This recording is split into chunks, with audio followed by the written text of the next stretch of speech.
Moins que des épiceries ont été encore une fois débordées aujourd'hui. C'était la cohue. Et Yves Poirier, que je retrouve devant un Super C, les épiceries Métro ont décidé d'agir pour s'assurer que tous les clients puissent se procurer les biens essentiels. Oui, absolument. Alain en faisait allusion de ces paniers qui débordent. On est devant ce Super C de Laval. Pierre, regardez ce que j'ai en main. C'est une nouvelle consigne qui a été placée à toutes les caisses de ce magasin d'alimentation où on dit aux gens, par respect pour la clientèle, est-ce qu'il y a moyen de limiter vos achats à 2 articles, par exemple, sur l'eau, les caisses d'eau, sur le fameux papier de toilette, Pierre, parce qu'il y a beaucoup de tablettes qui sont vides, on le sait, sur d'autres produits essentiels comme le pain, le lait, etc. Est-ce que moyen de ne pas prendre 3 à 4 caisses d'eau et de limiter vos achats à 2? Ce que Métro me dit, Pierre, cet après-midi, ce soir, c'est que les magasins ont la latitude d'appliquer cette limite de 2 produits par client sur les produits surtout qui ont le plus de vélocité dans leur magasin. Cela donc va varier d'un magasin à l'autre en fonction de la disponibilité des produits. J'ai fait réagir des clients tantôt ici à Laval. Je pense que si c'est pour limiter puis en avoir pour tout le monde, c'est raisonnable, c'est correct. Je pense que c'est une grosse panique pour rien. Ouais. Ben oui. La prochaine fois, vous allez venir ici, vous allez devoir vous limiter à 2 articles. Oui, pas le choix.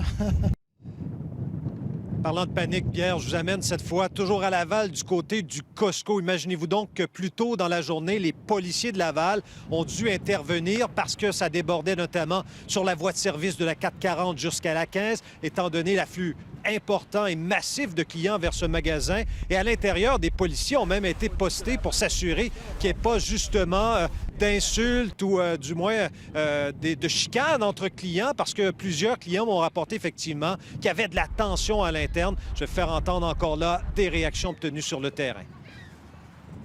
On a perdu 1 heure puis on est parti avec rien. C'est ridicule. Qu'est-ce qui se passe à l'intérieur? On ne veut pas me laisser entrer. Ah non, les 2 fils, ça va jusqu'à la fin. Ça se croise, c'est ridicule. Je pense que c'est pour vous faire la prévision pour garder. Oui. Vous avez peur?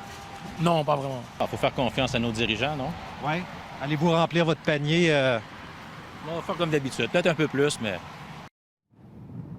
Alors voilà, si on reprend le message du premier ministre, calmez-vous un peu. Oui, oui. C'est ce qu'il disait tantôt. Les épiceries vont être approvisionnées. C'est ce qu'il disait justement à la clientèle québécoise. Merci Yves. Et on le sent, hein? Alors toute cette crise crée énormément d'anxiété auprès de bien des gens qui ont toutes sortes de réactions. On en parle avec le psychologue Gilles Vachon. Ne manquez pas cette entrevue à 17h35.